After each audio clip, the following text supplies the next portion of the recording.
Well, the Eagles' first day of school is finally here, as the Birds arrived at the NovaCare complex just 24 hours away from their first practice tomorrow. The list of Birds on the roster bubble seemingly is growing, with speculation that multiple big-name players could be cut in the coming weeks. Plus, here are the real reasons Saquon Barkley actually chose Philadelphia, and why Jalen Carter might be trying to take his job. I'm Thomas Mott. This is the Thomas Mott Show.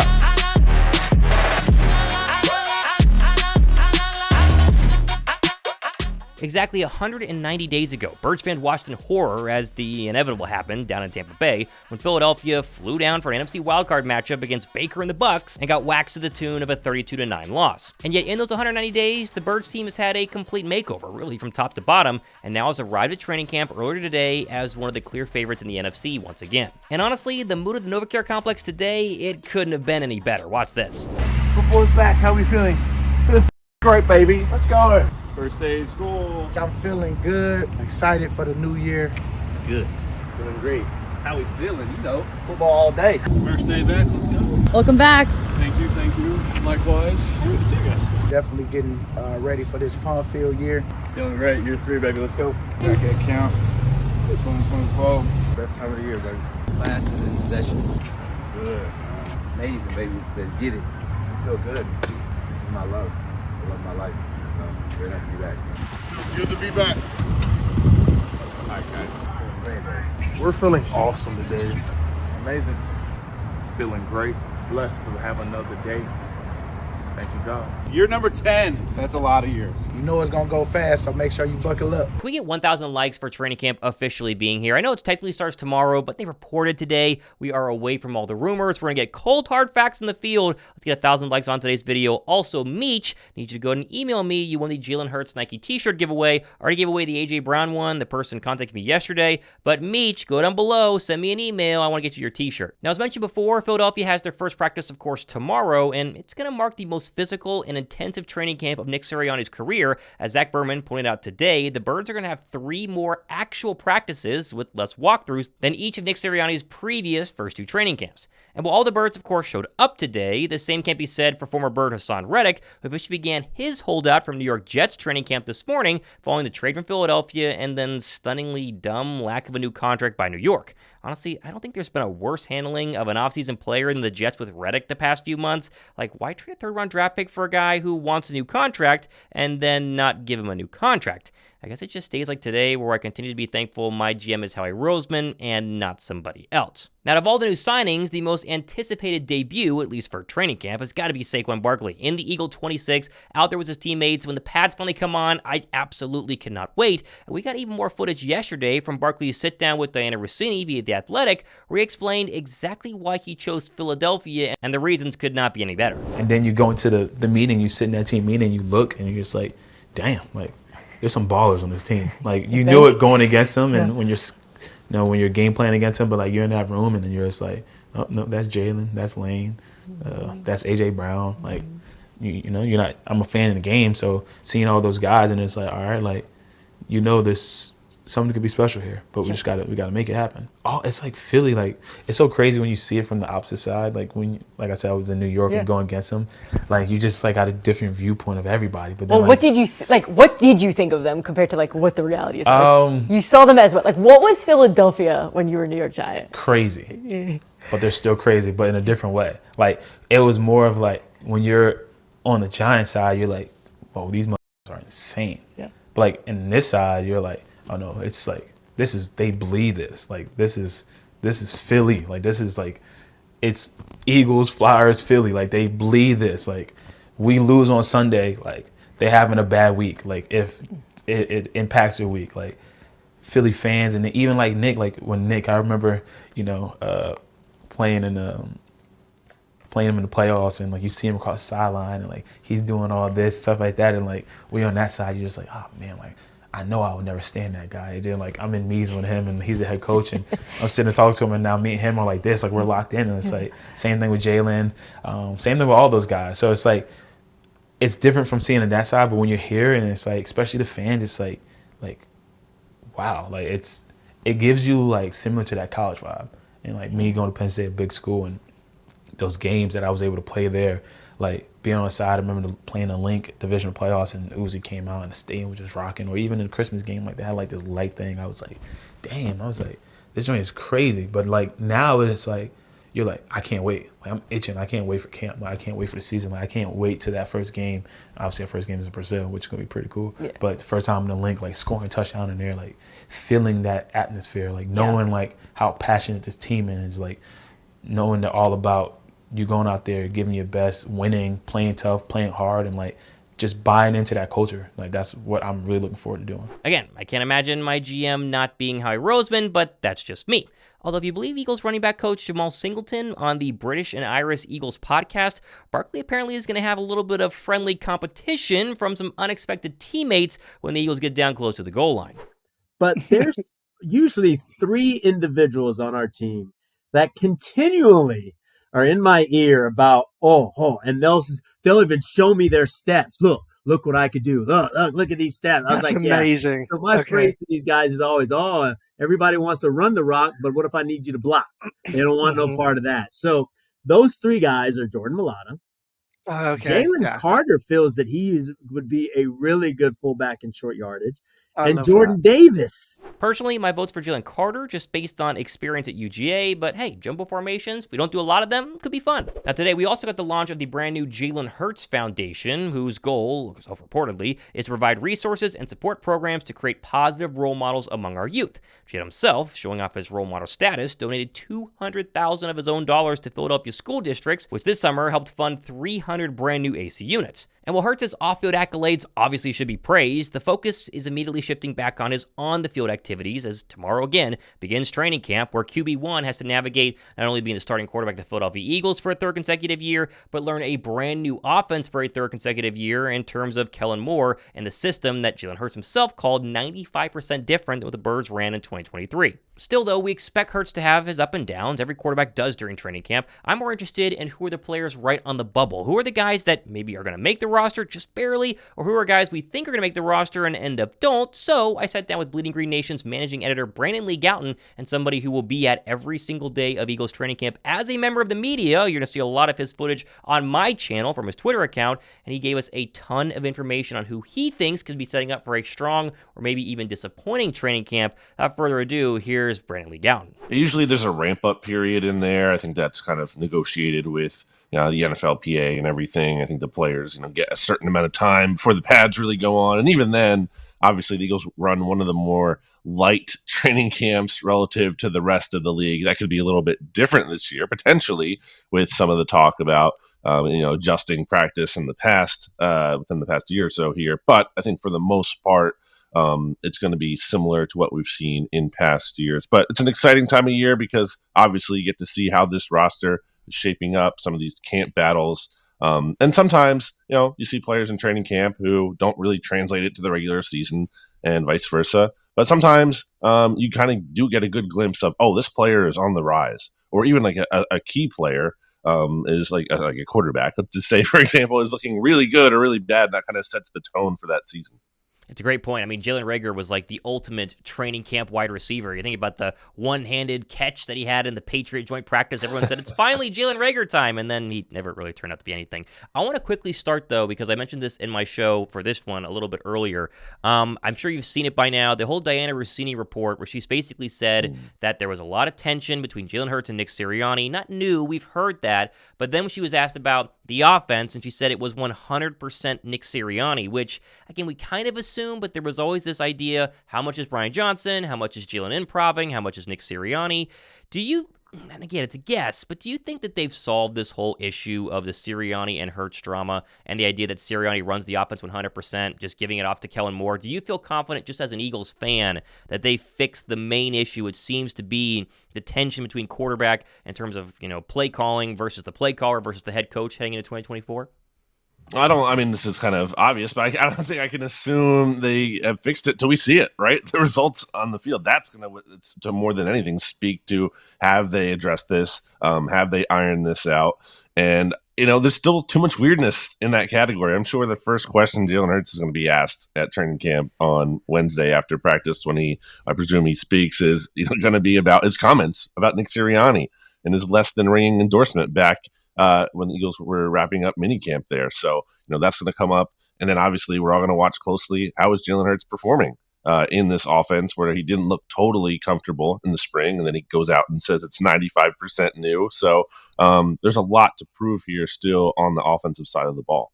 It's going to be great just to get him in front of, microphones, right? That's the worst part of June and July is that there's all these new reports that flesh out and things are leaked to the media, and yet we don't really get to talk to these players because, they don't want to talk to us. They want to go on their vacations and enjoy their time off. So daily press conferences are one of the best parts of training camp, and you'll be in majority of those, and so looking forward to seeing the coverage there on Bleeding Green Nation. I want to start with probably the area I'm most concerned on in terms of the Philadelphia Eagles from just a depth perspective. I think it's the linebacker core. I think you can make the argument that everywhere else, they're pretty good. Safety's a little bit thin, but they at least have studs in Gardner Johnson, and I like Reed Blankenship more than a lot of people. But linebacker has to be my biggest concern, and this whole idea that Devin White is magically going to be 2020 Devin White after being benched in 2023 on a playoff caliber, they beat us, Buck football team. Are you more confident in the Eagle linebacker core? Are you less confident? You were at OTAs. You get to see him up close. Give me your take right now on what you think we're going to see from the Eagles linebackers the next couple of weeks. Yeah, I like what I saw out of Devin White in the spring practices. Again, small sample size. We have to see him do it in training camp and then in the real games as well. But early on, I'm intrigued there. I think there could be something to, although he was benched in the playoff game, basically didn't play a lot against the Lions, especially in that loss to Detroit there.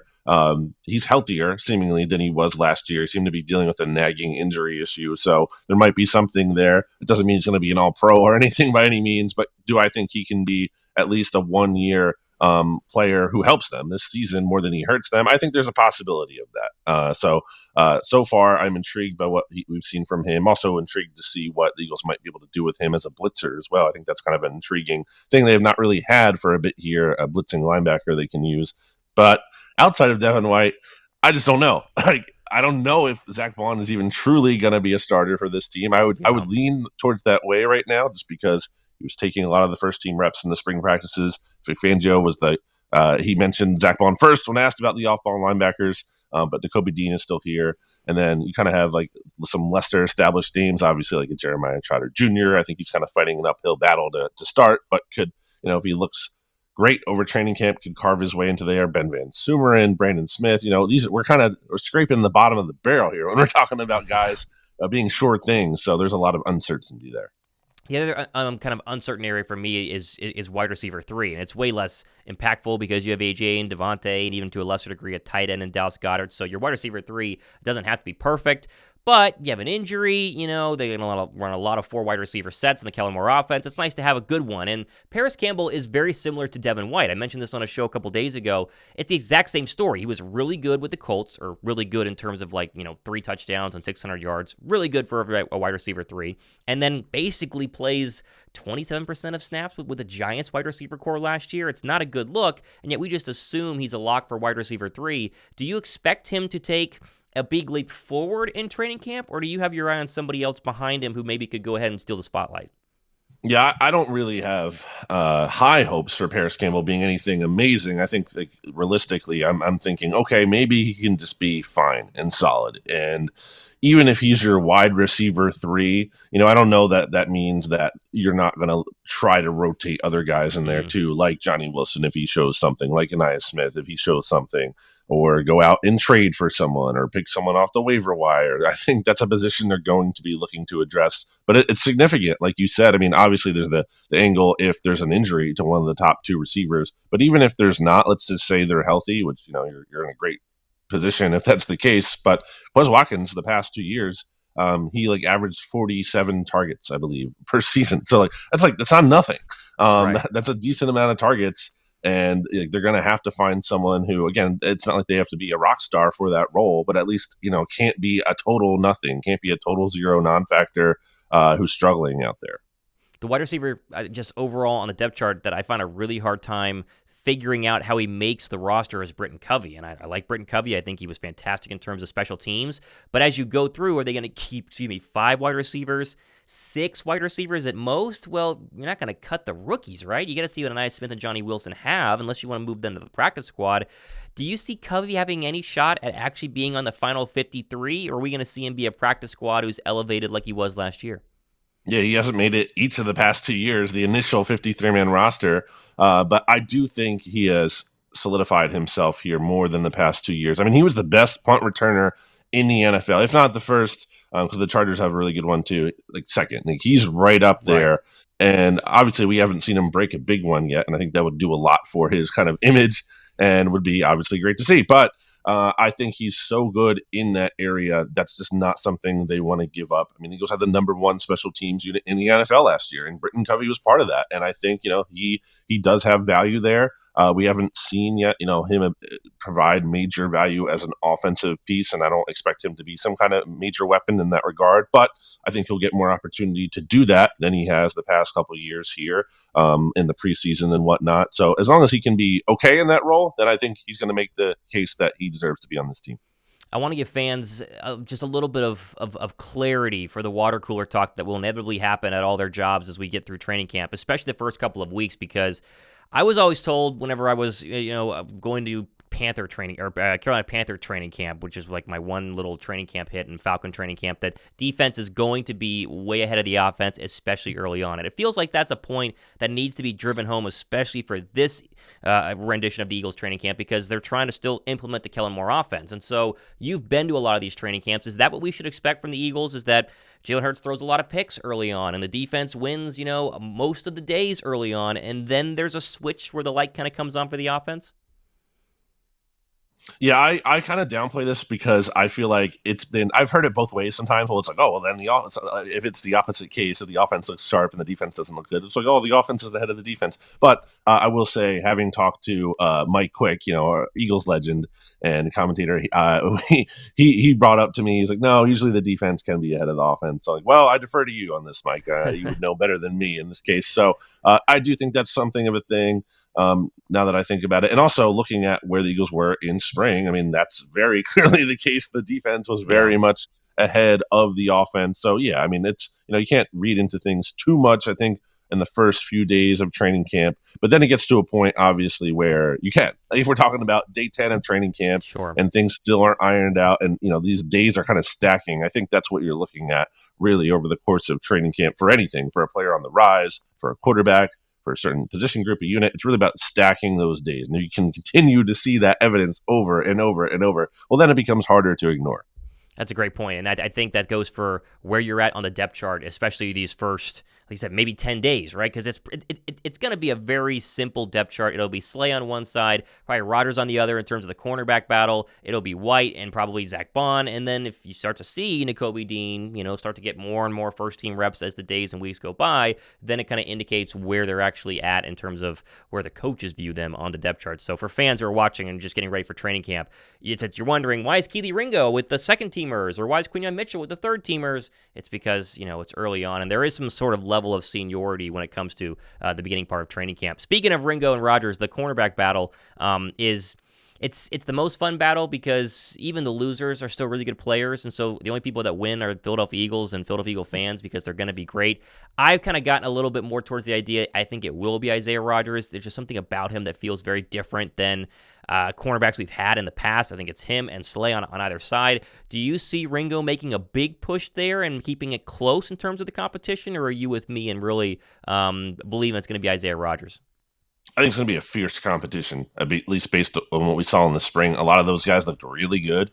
I lean towards Isaiah Rodgers, yes, and I think there's something to the fact that he's done it before. He's a proven NFL player. Like, we haven't really seen Keely Ringo a lot. Doesn't mean he can't be good. Obviously, Quinyon Mitchell is a total projection. So I just think that when you look at what the coaching staff is going to feel comfortable with, I just think, hey, we have a veteran player here in Isaiah Rodgers. He looks really good for us. He was our first guy up in the spring. Why not ride that out? And if something changes, if he starts to struggle, whatever, okay, we have Keely Ringo here. We have Quinyon Mitchell. We can mix them in. And even if those guys aren't starting, especially with the case of Quinyon, who we saw in some of those dime packages in the spring, I think they're going to find a way to get him on the field, even if he's not starting on the outside. So I don't think there's this pressure. We have to start our first round pick this year. And also, the Eagles just haven't thought that way in recent years. They're not a team that we need to get our rookies on the field to a fault. They should be thinking that a little bit more in certain cases, but that's just not how they default here. So I do think that Isaiah Rodgers will be the guy ultimately, but I mean, again, it's just like it can't be anything close to a lock just because how much competition there's going to be here, and injuries I'm sure will be a factor. Will be a fascinating battle to watch. Double-digit cornerbacks entering training camp on the roster, and they're going to cut a ton of really, really good ones. You know, the Eli Rickses of the world, if they can make it, Zach McPherson. There's a bunch of them who are really good who are going to end up on other rosters. I'm just excited to see how that breaks down. There's another battle that you guys highlighted on BGN a couple of days ago. You were circling in on the Brian Baldinger quote, saying that Mekhi Becton is the best run blocker on the Philadelphia Eagles, and he's an athletic freak, and he's really hyping up Mekhi Becton, the former Jet offensive tackle, to maybe take the right guard spot away from Tyler Steen. And you think about it, you go, okay, first-round talent, he's got incredible size. If he is the best run blocker, then it makes sense. But they feel like they've really been trying to groom Steen to be that guy since being drafted out of Alabama, really just 2 drafts ago. Right now, if you had to guess, would you lean more towards Steen or Becton? OTAs didn't give you much. They weren't in pads, but give me your take on the right guard spot. I think the Eagles are going to give Tyler Steen every chance he can get to win that job, but I also think they're looking at this with eyes wide open and saying, okay, if he doesn't take it, we have Mekhi Becton here as a backup. We can try to make that work. I mean, they clearly are intrigued by Mekhi Becton because back in OTAs, Lane Johnson wasn't there for the voluntary session, so they had Mekhi Becton working at right tackle. In the past, Mekhi Becton has been reluctant to play right tackle, but now in Philly seems to be more open to position changes and whatnot. And then in mandatory minicamp, Landon Dickerson wasn't there for an excused absence, and all of a sudden Mekhi Becton, like not Tyler Hennessy or anyone else, is at left guard. So they're clearly like looking for ways to fit him in to that top unit when spots have been available. So yeah, I mean, I think that indicates that Mekhi Becton is right there behind Tyler Steen if Tyler Steen struggles. Again, I think they're going to give Tyler Steen every chance to prove he's the guy there, but if he doesn't, then I think it's going to be a quick hook, and then we'll see Mekhi Becton in there. It's a great problem to have. It's the same thing with the cornerback spot. You get all this depth, and you have somebody, if an injury were to happen, you have a backup that's really solid. Philly's had problems in the past where one guy goes down the offensive line, and there's just constant pass rush from that one little area for the remainder of the season. So hopefully, whether Becton starts or not, they'll be fine in terms of depth. I do have to at least talk about James Bradberry a little bit here because it was a massive question mark going into OTAs. Everyone I've talked to a couple of Eagle cornerbacks over the past couple of months and asked kind of the question to see how they would answer, like, hey, what's James Bradberry been like in the building? And they all say, oh, he's great. He's a veteran. He's been in the safety meetings, been in the cornerback meetings. He's pumped to do it. And, they're saying the correct things that you want your guys to say if you're an organization like the Philadelphia Eagles. But Bradberry's a massive question mark, and getting hurt, the first day of OTAs, no idea if it was fake or not. We're not saying it was, but it was still really odd in terms of like one drill and then he was done. He's got to be there or else he gets fined massively. Do you think that he just kind of goes out and does his job and waits for a trade to happen? Give me your take on James Bradberry's next couple of weeks. Yeah, I do think, from the Eagles' standpoint, there isn't a true rush to move on from him because, God forbid, there's injuries at either cornerback and or safety, and then all of a sudden, okay, maybe he makes more sense on this roster, but that's not the most likely thing. I would say the most likely thing is they're kind of just trying to ride this out and kind of maybe wait for injuries elsewhere in the league or a team to realize, oh, we're not really loving what we're seeing out of our cornerbacks here in training camp and decide to, make a trade for him. And I think I think it would really make sense for some team out there because for as much as James Bradberry struggled last year, I'm sure there's at least one team, if not multiple teams, with a less than ideal cornerback situation that might want to take a swing on some upside and feel like he might be able to bounce back, especially in a new environment, in a new scheme. And at a low cost, I'm guessing too, in terms of the draft pick compensation. I just feel like there has to be a deal out there for a team that really would just like want to take a chance on him at a low cost. And then for the Eagles' sake, obviously save that extra $1 million that they can by trading him. So I just feel like there has to be a deal out there at some point in time before the season that would make sense for both sides. Yeah, you mentioned low cost. I mean, Eagle fans are hoping they're going to get a third or a fourth. It's probably a 6th or a 7th round draft pick. It's not going to be anything crazy, right? Yeah, we're talking about, and it could be like, a swap of, late picks, not even just like a full-on 7th, but like, okay, or the Eagles get a 6 and they send back a 7, something like that. Okay. Yep. It feels like that's what we're headed towards. But if he comes out and it seems motivated and gives the right speech to the media and starts getting reps at safety, it's like, okay, well, maybe they haven't been lying to us, and this is like really the plan. It's just going to be hard to believe. I got to kind of, believe it when I see it, for lack of a better term. I want to wrap by just asking just a kind of a general training camp question that everybody thinks about this time of year. Are we missing somebody that we should be keying in on over the first couple of days? Is there anybody, maybe multiple players, offense or defense, clearly backups, because that's what we're looking at here in training camp, that you think has been a little under talked about the past couple of months, who you think maybe could flash and at least be, a little bit of a spark during training camp? I'm going to turn this on you. Do you have anyone in mind? I'm biased. I interviewed Mekhi Gardner, and, he's made the move to safety. He's 6'2". He has the right size. I think that he could be somebody that makes sense because he was a fantastic cover corner at LSU. John Ross's name keeps popping up, but it's like, are we really going to have the John Ross that we were promised when he was, first-round draft pick and ran the 4.2 at the Combine? I just don't think we're going to. So those would be my two picks, but you never know. Like Christian Ellis was not on my radar last year at all. And then he had an incredible OTA. I thought he had a pretty good start to training camp, but then really fizzled out. And it was like, okay, he's actually not that good. But that was somebody that I just didn't even think about at the start of the season. And I'm trying to make sure that I'm not missing anybody heading into this training camp period. I like the John Ross pick. I think I feel like I keep kind of forgetting about him a little bit just because he was, a late ad. I think they had already begun OTAs before they added him into the mix, and there is that kind of open role there. I don't think Paris Campbell is locked in by any means. So I think John Ross has the potential to rise. It's just like, the downside with him in terms of he was out of the league, and also the injuries in his past, and just the lack of production. There's a lot of things working against him. But I think he is an intriguing player, certainly in this practice setting to watch too. I was looking through the roster here, and Nolan Smith is someone I'm going to be watching, but also that's not a player necessarily who's you're really going to get an amazing feel for in training camp when, as a pass rusher, you can only go so hard. You can't be, diving at the quarterback and actually hitting the quarterback. So you're kind of limited sometimes to see the true development of these players given their different positions and whatnot. But I like the John Ross one. I'll go with that. Okay, there you go. Yeah, I mean, listen, I think Nolan Smith, it feels like this is kind of the year, and it's crazy to think that it's only year 2, but they really need him, and Bryce Huff is kind of an unknown. I mean, a lot of Eagle fans think that Reddick would have been a better option, even though the Reddick situation is, crumbling in front of the Jets' eyes. And, what do you have in Josh Sweat? He's kind of been, I think overrated throughout his career in terms of production, not really being what we thought that it was going to be. And so, I think the Nolan Smith pick makes some sense. But like you said, you can, go hard in one-on-ones and watch him beat Lane Johnson, for instance. But is he actually converting that into a sack? We won't know until we get to the actual game. So great point there. Brandon, would love to talk to you more as training camp continues. You are the eyes and ears of many people who are not at training camp, like myself, and so we appreciate all your coverage. Follow Brandon on Twitter as well. Great stuff from BGN. We'll talk to you again soon. Have fun at training camp. Sounds great. Yeah, practice notes, favorite time of year. Love being the eyes and ears of everyone. Great power, great responsibility, and whatnot. It's always a fun time. There you go. Follow him on Twitter. It'll be linked down below in the description box, and we'll talk to you again.